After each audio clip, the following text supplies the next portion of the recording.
eu vou passar no vestibular. Eu vou passar no Enem vestibular. Fala, galerinha, vamos estudar?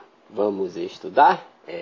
Gente, não tem esse negócio não tem hora para dizer, vou estudar só tal hora. É focado direto, sábado, domingo, de madrugada à noite, manhã e tarde. É isso aí, galerinha. E aí, vamos estudar? Relações ecológicas, fácil, muito fácil, né, gente? Algumas técnicas de se entender relações ecológicas. Primeiramente, você tem que saber o seguinte: se ela é da mesma ou de diferentes espécies, se ela é obrigatória ou não, se forma sociedades e colônias, se tem divisão de trabalho ou não. Galerinha, vamos estudar. Olha, as relações ecológicas, elas podem ser harmônicas e desarmônicas, para começo de conversa. O que seria uma relação ecológica harmônica? Nenhum dos seres vivos envolvidos é prejudicado, já está dizendo harmônica. E desarmônicas? Um ou mais dos seres vivos envolvidos é prejudicado. As relações harmônicas ainda podem ser intraespecífica e interespecífica.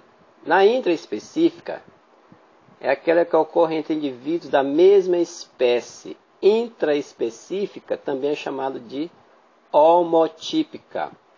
E na interespecífica, é aquela que ocorre entre indivíduos de espécies diferentes, também chamada heterotípica. Na intraespecífica temos ainda sociedades e colônias. E na interespecífica temos protocooperação, alguns exemplos: mutualismo, comensalismo, inquilinismo. As relações desarmônicas também podem ser intraespecíficas e interespecíficas. Exemplo de relações desarmônicas intraespecíficas, ou seja, indivíduos da mesma espécie. É o que ocorre no canibalismo e na competição. Interespecífica, entre indivíduos de espécie diferente, que é desarmônica. Predatismo, parasitismo, competição. Tem competição entre indivíduos da mesma espécie. Amensalismo. Então percebo bem que competição, ela tanto é intra quanto interespecífica.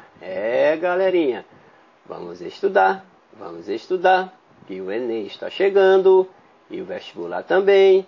Organizem-se.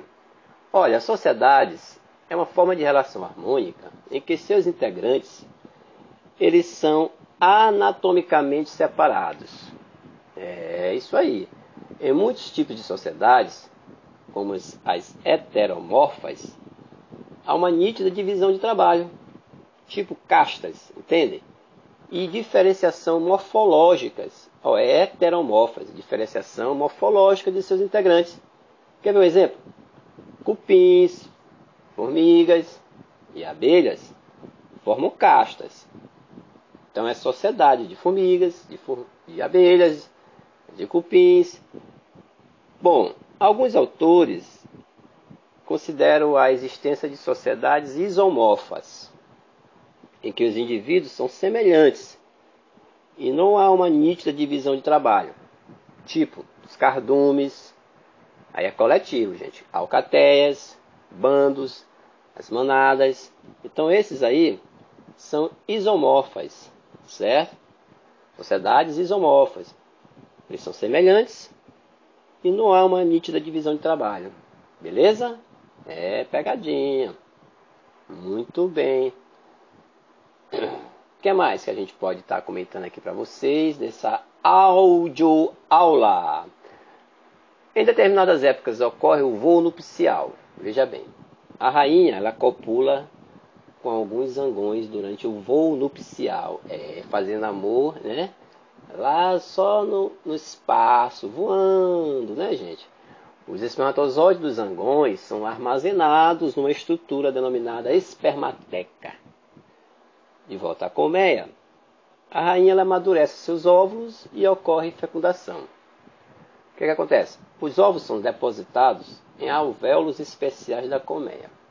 Alguns dias depois, formam-se larvas no interior dos alvéolos. Se tais larvas forem alimentadas com mel, darão origem às operárias. Porém, quando a rainha morre ou fica muito velha, algumas larvas são alimentadas com geleia real.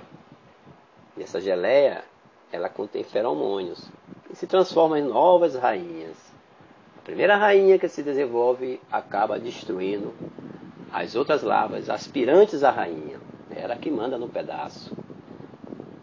Em certos alvéolos, a rainha deposita óvulos não fecundados.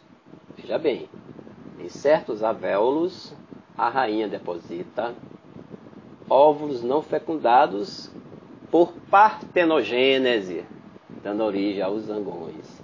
Então, os zangões são originados por óvulos não fecundados, ou seja, por partenogênese.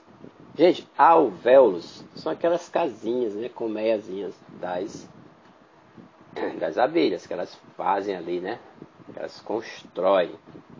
É interessante também saber, dentro desse ciclo aqui das abelhas, quem é diploide, né, e quem é haploide. Ó, a rainha, ela é 2N, e o zangão é N.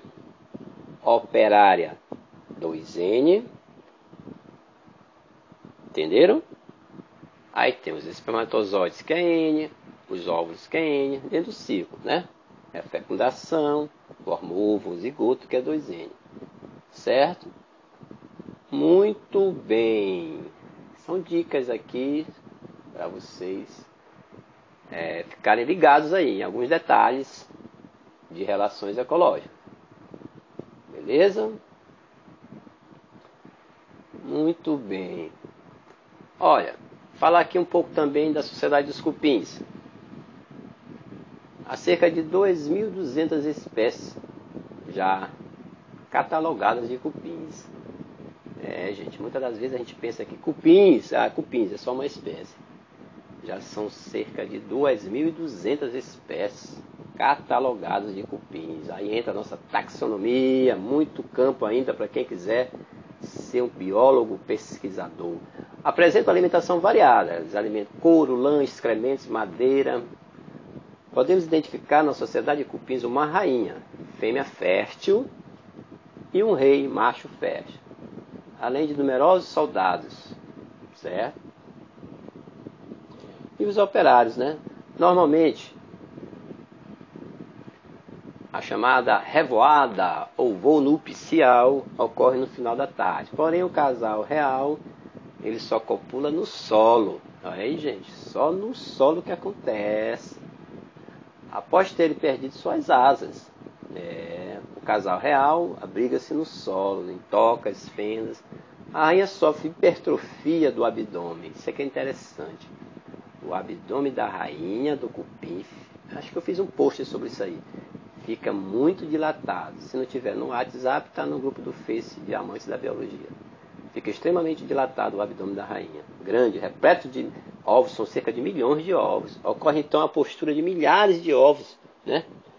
Desses ovos emergem as ninfas, as de cabeça pequena darão origem a reis e rainha, certo? E as de cabeça grande darão origem aos soldados e operários.